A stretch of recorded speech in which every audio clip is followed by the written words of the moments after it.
Heippa kaikille! Tervetuloa jälleen tänne kirjalliseen koronakeittiöön. Tänään meillä on erittäin jännittävä päivä, koska meille tulee tänne vieras. Kansainvälinen bestselleri Niklas Natt och Dag. Ja minä olen täällä hieman yrittänyt selvittää 1700-luvun keittiön saloja, mutta se on onnistunut vaihtelevasti. Mutta minä käyn tämän läpi. In case we have international audience, international followers, I think we do. Welcome to my literary Corona kitchen. Today we are having a very special Corona kitchen because we are going to have an international guest, international bestseller from Sweden, that is Niklas Natt och Dag from Stockholm. And so our theme is history. Our theme is his work, his excellent novels set in Stockholm, very exciting ones. But first I'll give the Finnish audience a short introduction to his novels, and then he will join and then we'll start conversation. You are welcome to join in English, Swedish, Finnish, in languages we understand. So stay tuned. I'll be switching back to English in a moment. Siis Niklas Natt och Dag on julkaissut 2 suomeksi ilmestynyttä romaania, erinomaisia kummatkin, 1793 ja 1794. Nyt ne näyttäytyvät hieman hassusti siellä teille, mutta nimet on helppo muistaa. Ja koska tänään teemana on historia, minä olen yrittänyt perehtyä hieman historialliseen kokkaukseen myöskin. Ja siihen palataan historialliseen keittiöön, muun muassa kahvi, siihen miten kahvi tuli Pohjolaan. Me palaamme aivan kohta myöskin Niklas Natt och Dagin kanssa, joka siis liittyy keskusteluumme aivan kohta. Löysin sellaisen Ratafia-keksijän ohjeen, joka kuuluu Jane Austenin maailmaan. Eli jos Briteillä on tällaisia Jane Austen pippaloita, niin silloin he esimerkiksi voivat tehdä tällaisia keksejä. Jane Austenin ajan keittokirjasta olen tämän löytänyt. Ja kyseessä on tällainen, miten se on, marenkityyppinen pieni. Tunnette ehkä keksit, joita saattaa kahvin kanssa tarjota, niin koska siihen kuluu vatkausta, niin en lähde nyt vatkaamaan. Mutta ensimmäinen operaationi tuloksena oli tällainen, eli epäonnistunut keksi. Sillä näistä tuli oikeasti todella käryneitä. Näin tapahtui, kun tein siis sen oikean ohjeen mukaan. Nämä ei ole syömäkelpoisia. Mä vaan säästin nämä teille, että voi todistaa, että kyllä täälläkin joskus kokkaillaan aika lailla pieleen. Ja jotta saisin teille sellaisen reseptin, jotta te uskallatte niitä tehdä. No niin, toinen versio. Toinen versio näyttää jo maremmilta. Tämä oli huomattavasti parempi vaihtoehto. Tosin näiden ei ole tarkoitus näyttää maremmilta. Et siinä mielessä tämä ei mennyt ihan niin kuin nappiin. Mutta sitten 3. vaihtoehto. 3. kokeilu olikin sitten onnistunut. Sipaisin näihin hieman kultaa päälle, eli ihan tämän värisiä nämä eivät oikeasti ole. Mutta tällaisia niistä tuli. Ja tämä on myöskin oikea koko. Näiden pitäisi olla tällaisia muskottipähkinän kokoisia. Ja tämä onnistui. Laskin uunin lämpötilaa ja pidensin paistoaikaa. Siis resepti on sinänsä yksinkertainen. Otetaan munanvalkuaisia, vatkataan ne marengiksi. Itse suosin KitchenAidia, joka tuossa täällä on ollut kovassa työssä. KitchenAidillä marengista tulee aina täydellistä, mutta en oikeasti ymmärrä, että miten ihmeessä ne ihmiset ovat silloin aikoinaan pystyneet vatkaamaan käsin marengia. Ei onnistuisi minulta. Mutta siihen on muutamia salaisuuksia siitä, että miten marengia voi hieman parantaa. Laitoin siihen teelusikallisen sitruunamehua, ripauksen perunoijauhoa ja sitten, että miten niistä nyt tulee sitten näitä ratafiakeksejä, niin siihen tarvitaan mantelimakua, eli siihen tuli mantelijauhoja, jotka sekoitettiin sitten, kun se marenki on valmis, niin sekoitetaan varovasti siihen marengin joukkoon. Ja sitten tietenkin siis marenkiinhan kuuluu myös tomusokeria. Tomusokeria laitettiin, sitä voi laittaa maun mukaan. Se ei ole niin tarkkaa, se tuo siis sen makeuden ja pitää sitten sitä rakennetta tietenkin. Ja sitten muutama tippa karvasmantelin aromia. Sillä nämä ratafia-keksit olivat alun perin sellaisia, joita nautittiin ratafia-nimisen liqueurin, vahvan liqueurin kanssa, eli alun perin sitä mantelimakua ei varsinaisesti siihen kuulunut, vaan se nautittiin tällaisen maustetun liköörin kanssa. Mutta sitten siihen tuli sitten se mantelimaku myöhemmin. Ja sitten minä taas puolestaan lisäsin sitten Vana Tallinnaa, joka on erittäin vanha likööri ja sopii kieltämättä aivan erinomaisesti tämmöisiin mantelipikkuleipiin. Siinä siis yksinkertaisuudessaan tällaiset historialliset keksit, kananmunanvalkuaisia, tomusokeria, hippunen sitruunamehua, karvasmantelia, Vana Tallinnaa, perunajauhoja, ripaus, mantelijauhoa ja siinä se. Ja olennaista on matala lämpötila uunissa. Sen opin näiden kikkareiden jälkeen, eli älkää luottako brittiohjeisiin. Siinä on sellainen 100-120 lämpötila on sellainen, joka on oikein hyvä. Ja sitten 1-2 tuntiakin saattaa olla sitten hyvä paistolämpötila, riippuu uunista, siksi on hankala sanoa sitä tarkkaa paistoaikaa, mutta 1-2 tuntia. Ja sittenhän niistä tulee täydellisiä.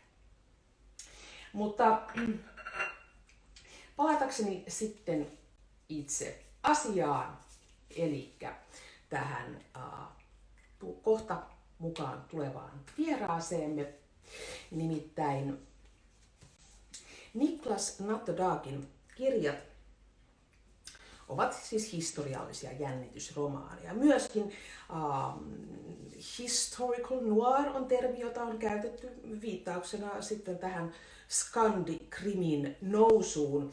Ja ensimmäinen romaani 1793 sijoittuu jännittävään aikakauteen Ruotsin historiassa. Nimittäin Kustaa III on kuollut, sijaishallitsija vallitsee ja rikoksia tapahtuu. Päähenkilönä on Mikkel Gardell ja Cecil Winge. Tämä kaksikko alkaa ratkaisemaan rikoksia, jotka eivät ole kovinkaan kivoja, mutta henkilöinä he ovat jo mielenkiintoisia. Cecil Winge nimittäin on keuhkotautinen lainoppinut, kuolemankielistä siis itsekin.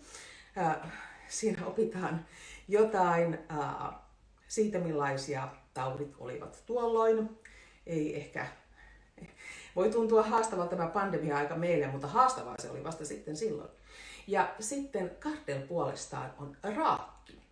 Raakki eli mies, joka on ollut sodassa ja menettänyt kätensä. Ja tällaisia nykyään veteraaneiksi kutsuttavia henkilöitä Tukholman poliisi käytti siveyspoliiseina. He siis etsivät löyhiä naisia, jotka lähetettiin kehruuhuoneelle pakkotyöhön. Ja tämä Tukholman poliisin apurikaksikko sitten ratkoo rikoksia, mutta kyseessä on toki paljon muutakin kuin pelkästään rikokset. Mutta täällä on hyvin paljon kiinnostavia asioita Suomen historiasta, joita hyvinkin paljon opin, kuten esimerkiksi tämä sota, jossa Gardell menettää kätensä, niin Ruotsinsalmen sota on itse asiassa Pohjoismaiden suurin meritaistelu.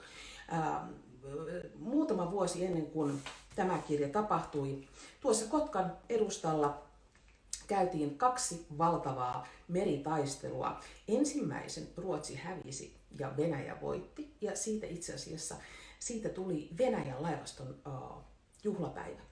Ja siis yhäkin. Ja sitten taas puolestaan, kun seuraava taistelu käytiin, jossa oli 33 000 miestä ja 350 laivaa, niin siitä tuli itse asiassa Ruotsin ja Suomen laivaston juhlapäivä. Siis tämä hyvin läheisesti liittyy myöskin Suomen historiaan. Ja jännitystä on luvassa, mutta myös oikeasti rakkautta, joten kyseessä on erinomaista kirjallisuutta, jossa koko elämänkirjo käydään läpi. And now I'll switch to English, and I'm hoping that Niklas Natt och Dag is there somewhere. I cannot ask you to follow him on Instagram because he's not on Instagram. This might be actually his first live on Instagram. So so I'm hoping that he is going to. Yes, I can see.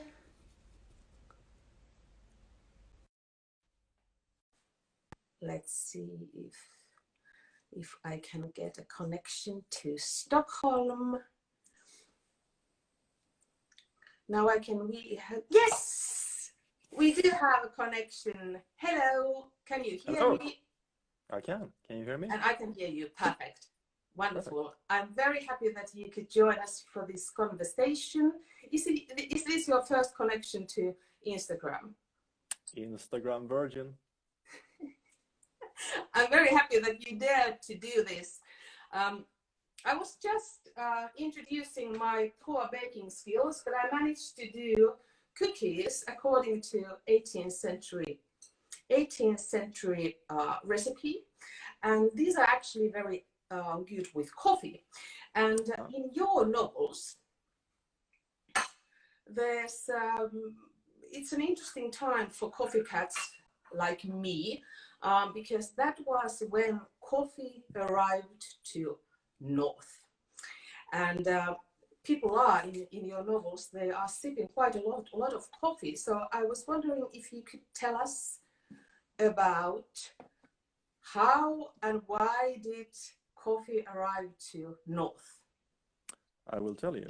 Yes. I'm preparing my Japanese style drip coffee here. Have you had this? No, I haven't. That looks interesting. Yeah. Well, coffee came to Sweden and Finland, which were the same country at this time, with King Charles XII. But it became really popular in the mid 18th century. So popular that it eventually became a problem. So it was outlawed several times, and it's the funniest story because in 1794, which is the year that my latest book takes place, the interim government who ruled after the murder of Gustav III decided that there should be no more coffee, because the coffee houses were very popular and there was a lot of gossip going on. People were discussing politics and they couldn't have that. So coffee was outlawed. But there was sort of a diplomatic corps in Stockholm, a diplomatic club with a lot of envoys from other countries who had their own little place on Gustav Adolfs Torg, is the name these days in Stockholm. Yeah. And they had their club and they said, fuck that, we are going to keep drinking coffee because we're subjects to our own kings, and we don't care what this little incompetent interim government, whose legitimacy we call into question, thinks anyway. So they continued drinking coffee. The lord of the interim government, who was called Reuterholm, he was actually Finnish. He was from Svidja. Oh. It's a little bit east of Esbo. Yeah. West of Esbo. Yeah. He got really pissed off, so he called in the whole diplomatic corps, didn't say what it was about, and they thought something big was going on. and they got a real chewing out. And he told them, you need to stop drinking coffee. And they, in their turn, were really pissed off. And this was the perfect excuse for them to sort of say goodbye to what was then regarded as a shithole country. So they went and sort of aborted all diplomatic connections to Sweden, which was a big problem because the economy was gone to hell, and Sweden was dependent on subsidies from foreign countries. So the only country that you could go to if you really need money, and all the diplomats were pissed off because they couldn't drink coffee here, was the French Republic. So Sweden was the first country. I mean, the French Revolution was just 5 years since, and the previous year had been the Reign of Terror. So Sweden was the first country who sort of ratified the French Republic. In that time, that was as controversial as if Sanna Marin and Stefan Löfven had sort of held a press conference and said that the Islamic State in Syria, we're okay with that. It's really good, and we support them. So what I'm saying is that if it hadn't been for the Swedish and Finnish love of coffee, there would have been no French Republic. So you can tell that. Wow, that's an interesting story. You have so many this kind of interesting details about the history, and you have excellent sense of history as well. Because, for example, oh wow, now we are almost half Finn, I think, because every single Finnish family or household have moving cups. They have become like our Sunday coffee cups, which is it's a nice phenomenon. I love moving cups myself as well. But which is your what character is on your favorite cup? What's it in English? The girl, niiskuneiti, in Finnish, snöfröken. Oh. Is it a snöfröken? Yeah. I don't know. Perhaps someone knows what is it in Swedish or in. But let me show you my favorite. My favorite cup is actually it's this one because it's called Love.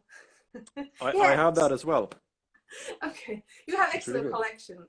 Yes, it's Snort Maiden. That's it is, and because Snorkfröken. Yes, Snorkfröken. Exactly. So here she is with Moomin Troll. There's nothing better than coffee with Moomin mug. And now, for me, it was a surprise how rebellious places the coffee houses were. Because, you know, when you think about, when I think about coffee houses where you would serve like cookies like this, then it doesn't sound like the coffee houses in Stockholm at the time, because they were so political, rebellious, people were fighting, and it seemed like that they had more men customers than women. So it wasn't like a ladies' coffee party at all, but it was a kind of, it sounds more like a pub. Yeah, kind of in a way. Kind of in a way. But how did you choose these years for the novels? Or was it only because of your love for coffee? No, it wasn't. It was because I was very, well, in my early teens, I was introduced to a singer called Fred Åkerström, who was sort of, in the 60s and 70s, he revived the tradition of singing songs by the, in Sweden, very famous poet and composer Carl Michael Bellman. Yeah. And before that, that would have been a really upper class thing. you would sort of gather around and sing Bellman, and you would have this image of this time as very glamorous and a cultural golden age, and you would probably sing like in 3 different voices arranged for the choir. And then Fred Åkerström came along, who was a really working class, ugly, left side kind of guy who made those songs his own, and he did something completely different. And he could really connect to a side of Bellman that had sort of been forgotten. That's very, very raw and also very tender. And I mean, a lot of the songs are about the poor and destitute people of Stockholm. So he sort of emphasized that part, and I fell in love with those songs to the point where I stole a book from, I stole this book from my high school library. It's an anthology of Bellman songs, and I tried to learn how to play the guitar using this notation and Fred Åkerström's record, which is a really, really stupid way of learning to play the guitar, and I don't recommend it. But so that was my sort of entry point into the late 18th century. So 20 years later, when I was finally sitting down to gathering courage to actually write something on my own, that particular era seemed a little less exotic than most. Okay,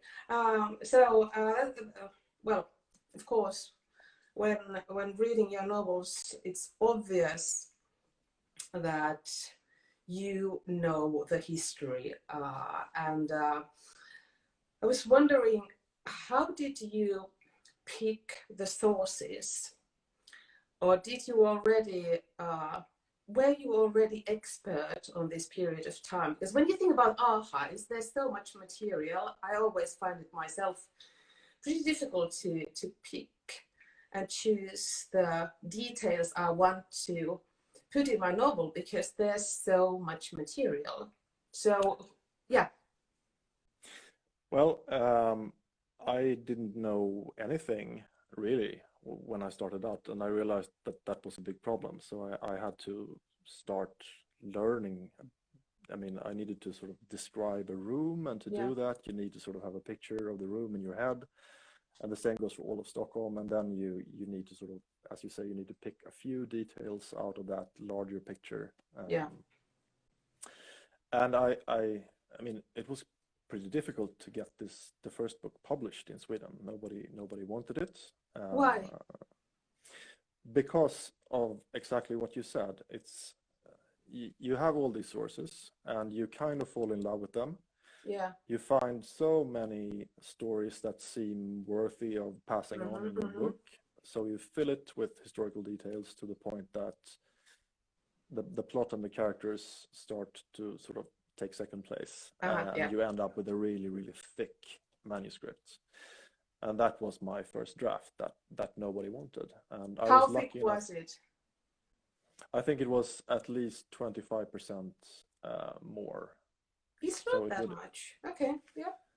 Maybe 150 pages more, and all of that would have been sort of exposition and historical explanations and details and stuff like that. But I was lucky enough to, I don't know how it is with you in Finland, but in Sweden there are sort of 2 degrees in hell when you get a refusal or rejection. Yeah. Either you will get an email. I mean, the whole process is very unsexy, because you scan, you PDF your files and you send it digitally, and you can be pretty sure that 3 months to the day after that you will get an email saying this is an automated email just stating that thank you for sending the script that we don't want. Please note that there's no way for you to reply to this email, and you'll be it will be a horrible day. But the better kind of rejection is when you get a letter that says, somebody actually took the time to read the whole thing, and here's what that person thought about it. And I had 2 of those, and both were very vocal when stating that there's too much history. So I need to sort of trim that down. Okay. I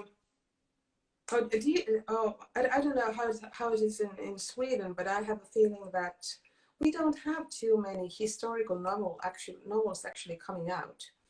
So this is also why I was so happy happy about your books, because that historical fiction is my favorite genre, and I'm always looking for new historical novels, and it doesn't feel like that this genre or history is kind of sexy, and I don't know, perhaps it's because authors are lazy, because if you write about history, you have to do a lot of research.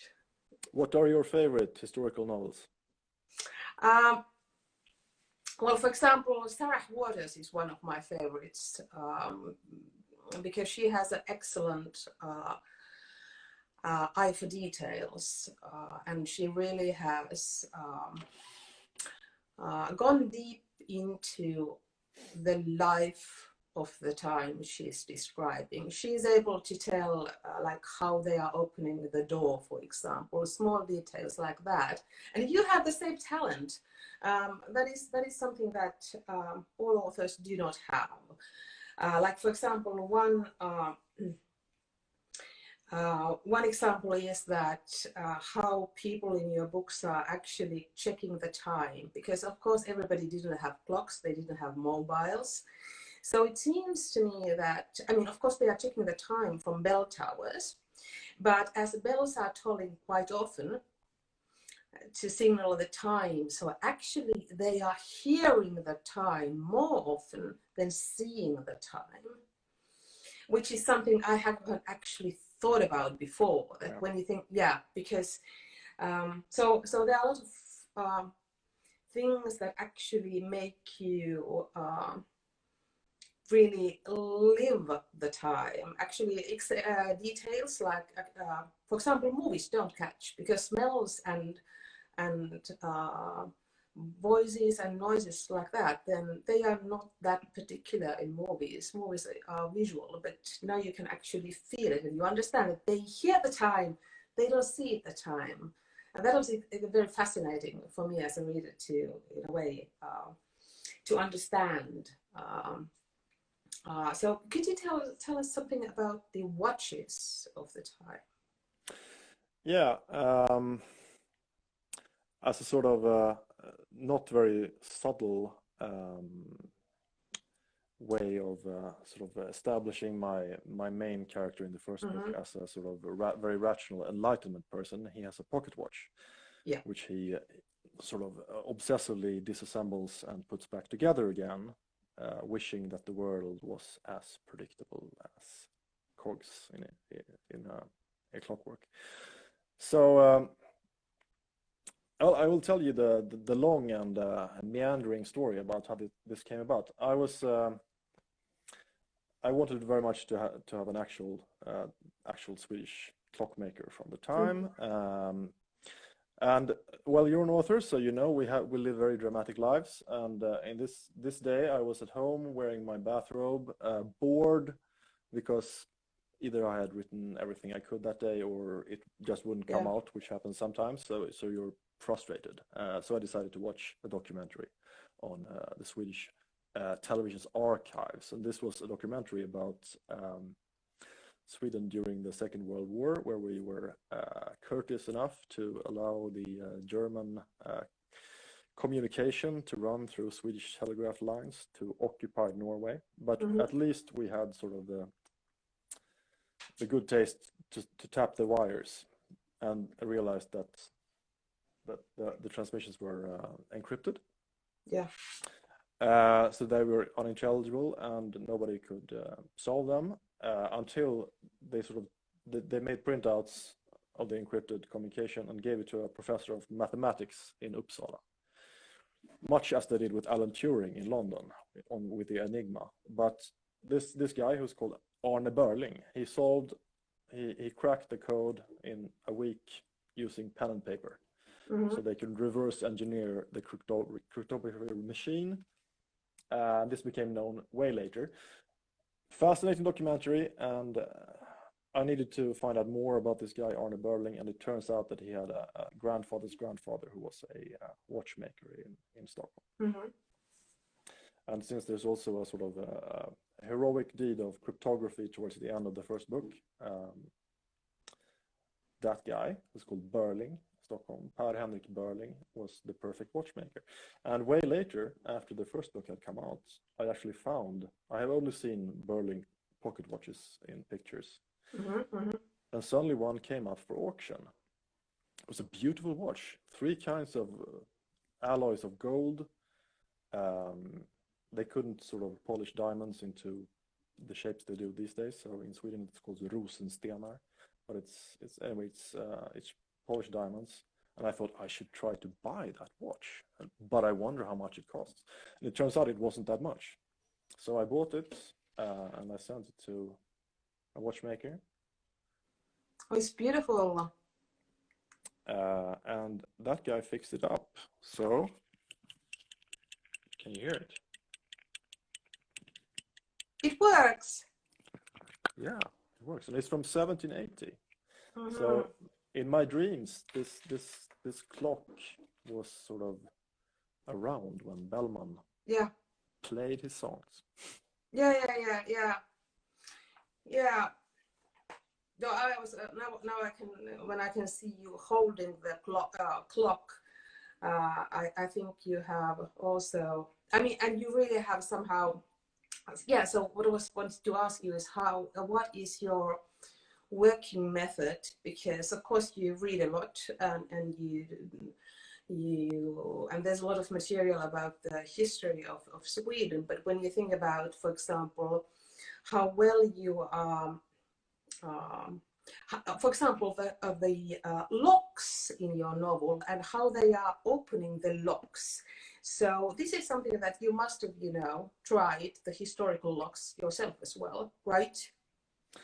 Luckily enough, my wife's parents own a little country house that happens to be from the 18th century that has the original locks.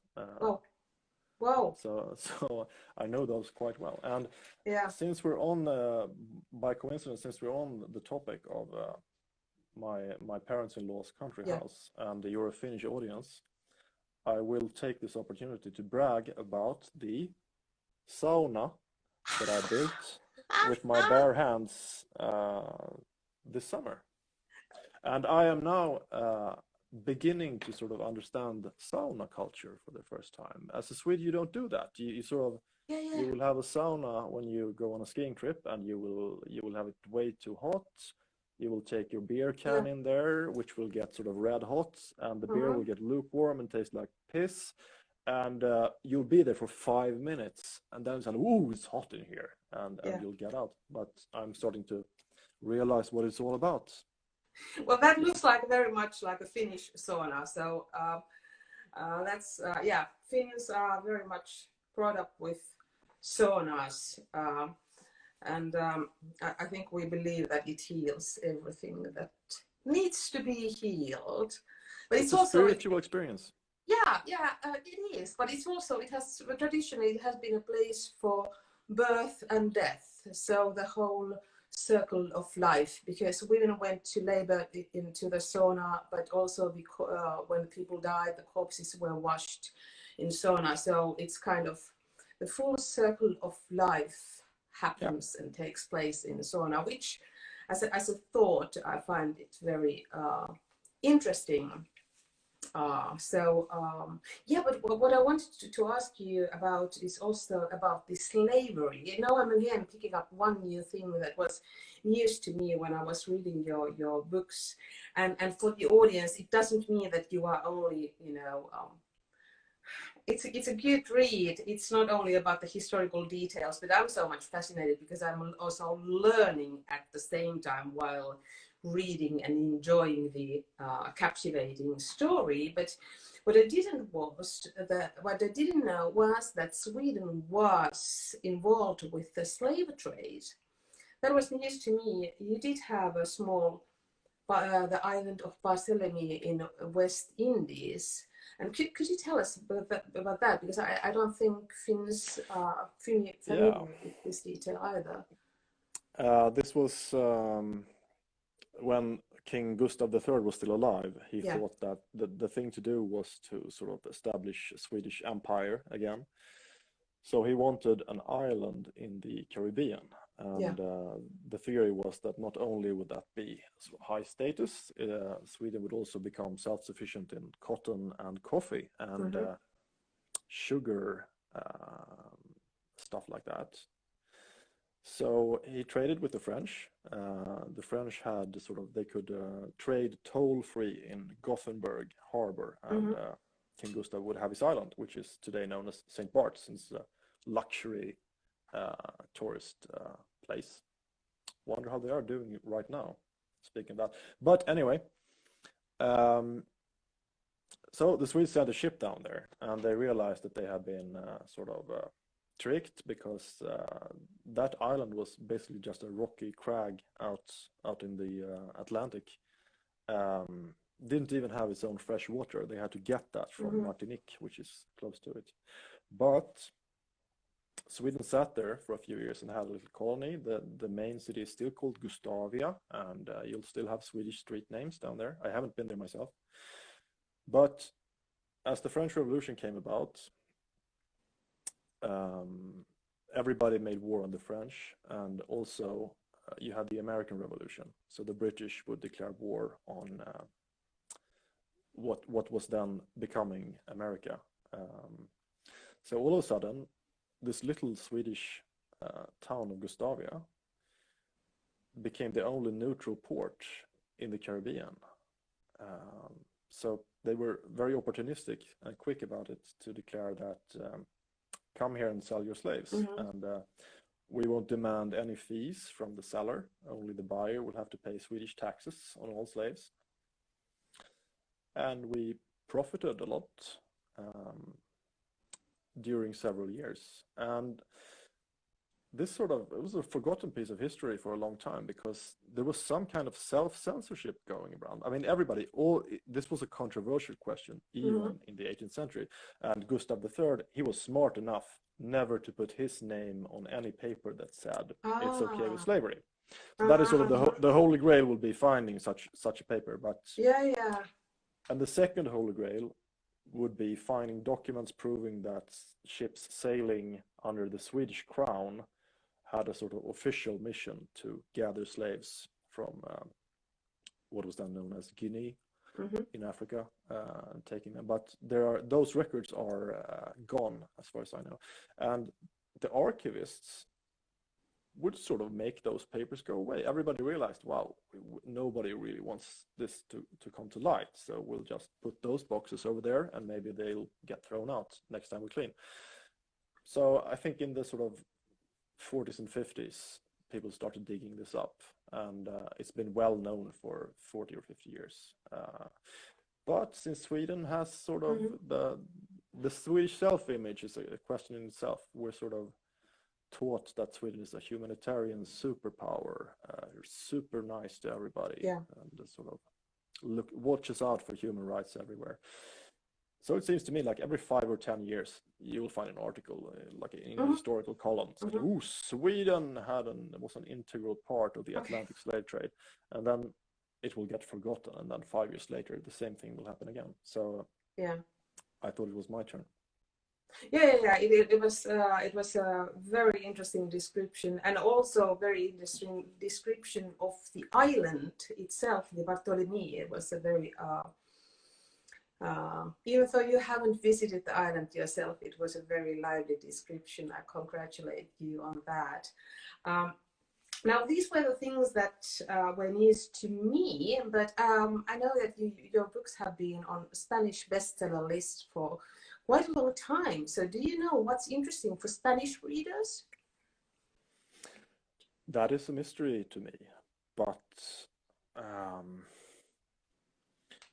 I mean, you must have the same experience.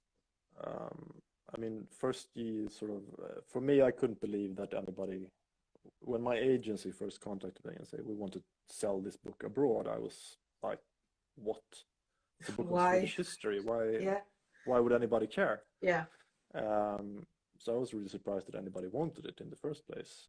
But then you realize that, I mean, just as it's very random whether a book is successful or not. And I think that you can't, I mean, all you can do is write a book and put it in the hands of other people who will sort of sell it and market it. But the timing has to be right, and there are so many great books that for some reason don't get the attention that they deserve. And that happened for me in Sweden and in some other markets, but not everywhere. You sort of realize that in every single country that the book is launched, some weird thing needs to happen to sort of make it take off. Some critic or some influential character will pick it up and recommend it somewhere. So I have no idea. Okay. Yeah.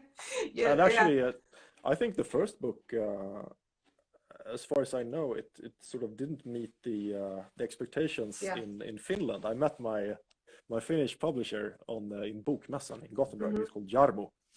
I think it was the first time I met him, and he said, "Well, you know, Natt och Dag, people understand this in Finland. So it says Natt och Dag, 1793. People don't understand what that is. What is this? This is the weird book of facts." I mean. Okay. Well, there's one.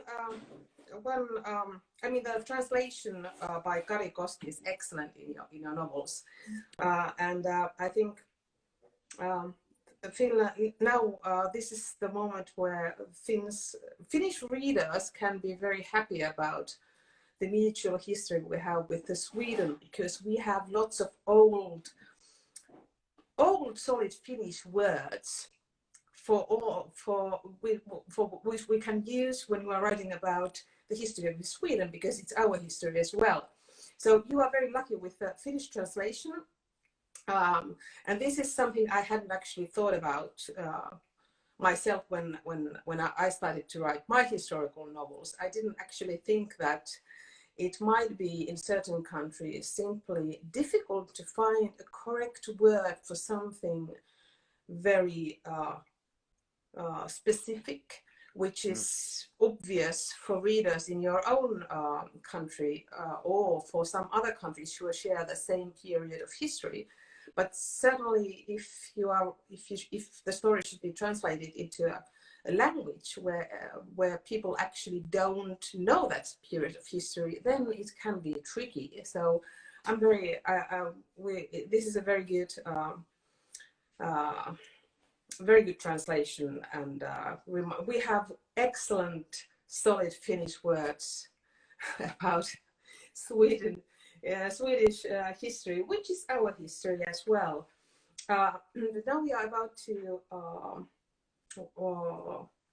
I have much more questions for you, so maybe someday we'll have the chance to continue the conversation, but I want to ask you, before we have to leave this Instagram gadget, that what's next? Are you working on a new novel? When can we get the new books? I'm like halfway through the third part of the final book in this trilogy, and the first draft, which is of course not at all good. But I don't know how it is with you. I mean, you've written much more than I have, but the first book, some part of you, the part of you that has some kind of hubris that sort of made you write it anyway, thinks that this is a perfect diamond. Yeah. Maybe an editor will have some objections about sort of the placing of commas or something, and then you realize that, wow, this is a lot of work to be done. But you write it, the first draft you write with that conviction. And when I started writing the second one, I thought, yeah, okay, I've learned a lot now. I'll try to sort of write the final draft right away. Yeah.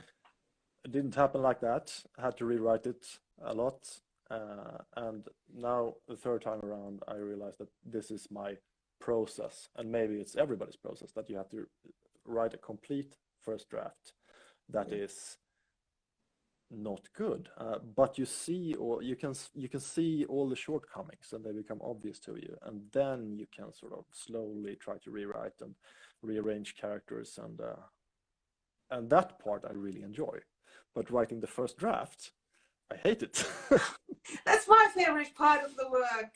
Yeah. That's always my favorite part, because then the text is still surprising you. I'm surprised about what's happening to my characters.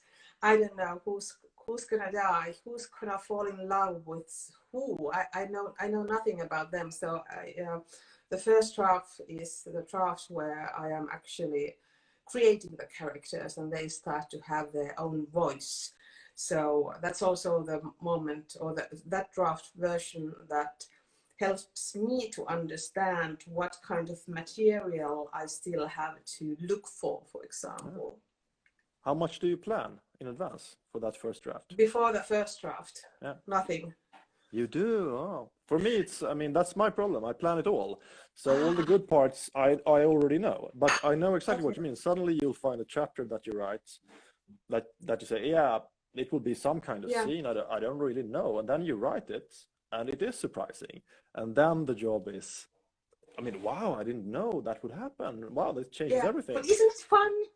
Isn't it that fun? Is fun. I think that's kind of the best moment when I certainly see that where they are going and what's happening, and that gives me so much pleasure. And but yeah, I don't do pre-planning.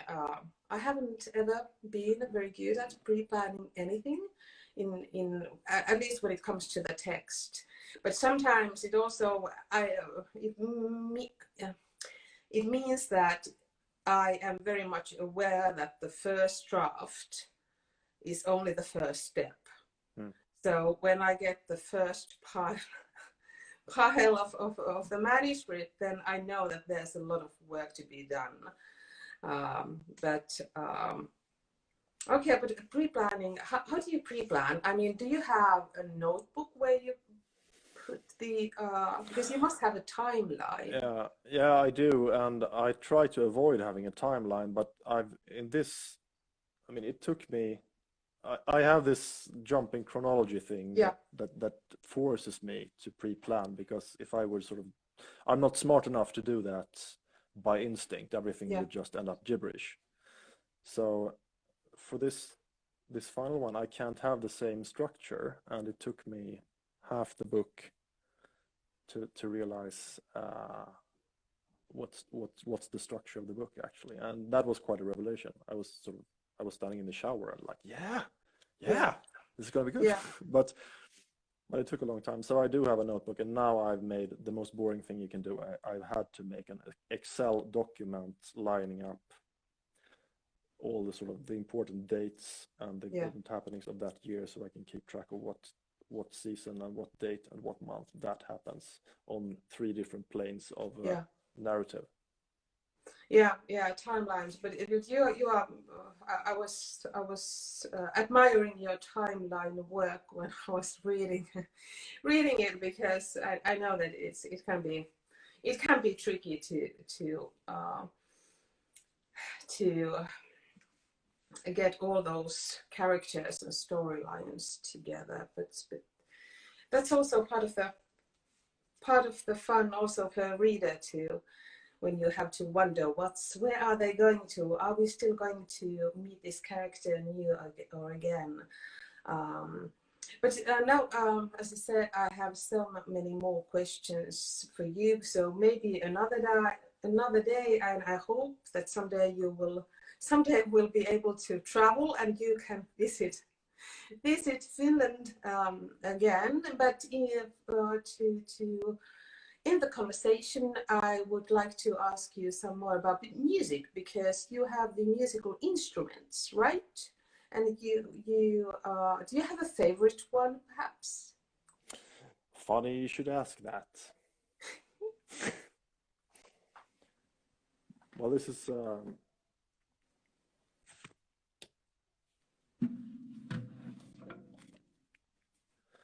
Swedish lute, which is actually just it's a glorified guitar, really.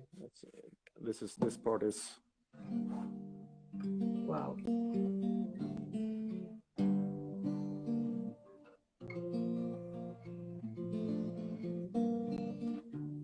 So this part is a guitar, and you have some bass strings, and it also looks way cooler than a guitar. So it does. Okay. So do you play regularly, or so are you, or is it just for get to know your history? No, I mean, I started to play my Bellman music, Yeah. um, and that became a real help when sort of trying to keep the language Yes.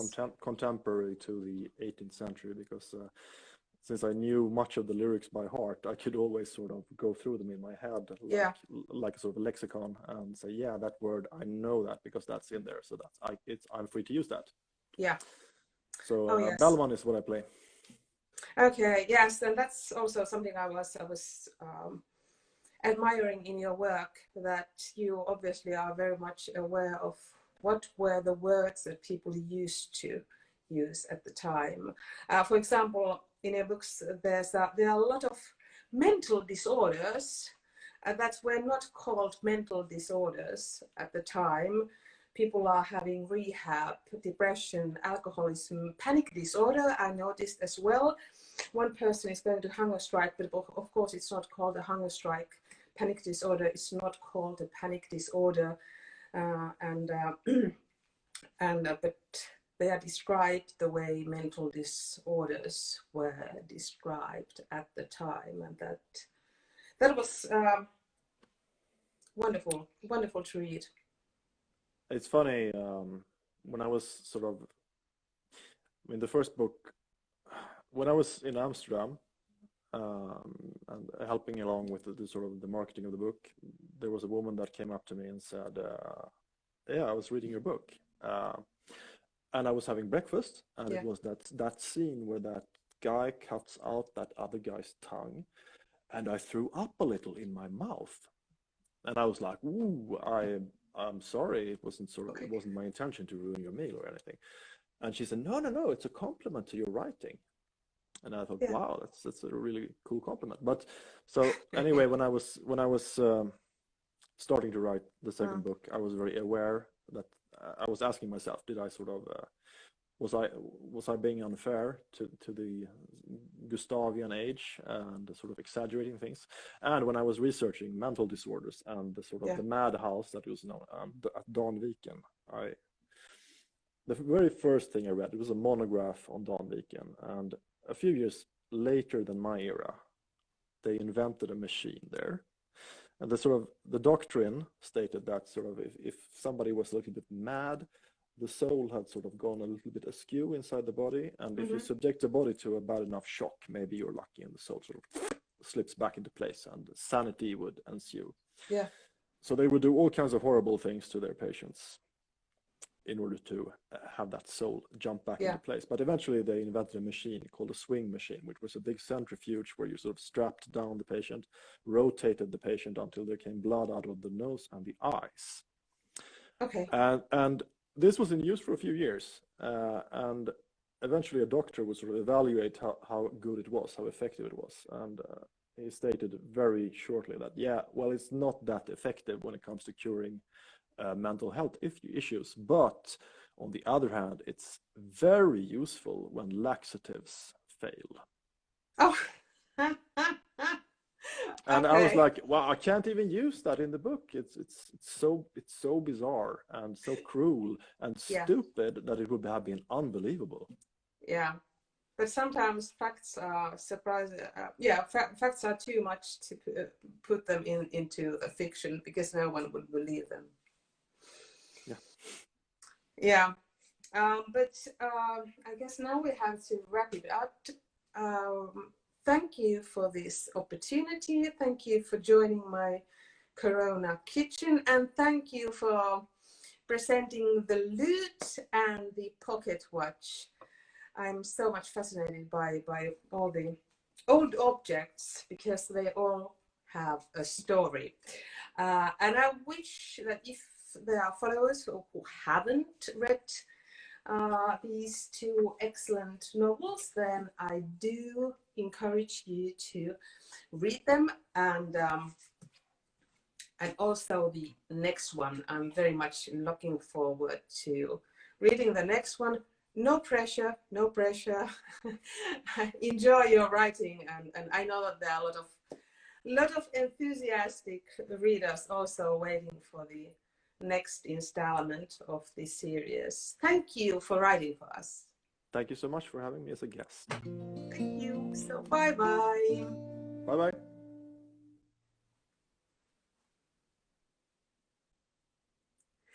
No niin, tässä oli tämän päivän koronakeittiö.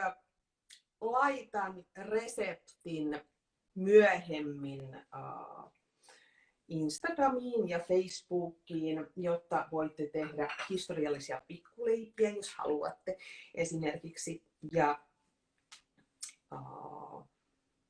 muutenkin taidan, jos onnistun tallentamisprojekteissa, niin sitten onnistun toivottavasti tallentamaan tämän keskustelun. Kiitoksia kaikille ja lukekaa ihmeessä Niklas Natt och Dagin kirjoja, koska ne ovat todella, todella hyviä ja jännittäviä ja kauniisti kirjoitettuja, erinomaista kieltä.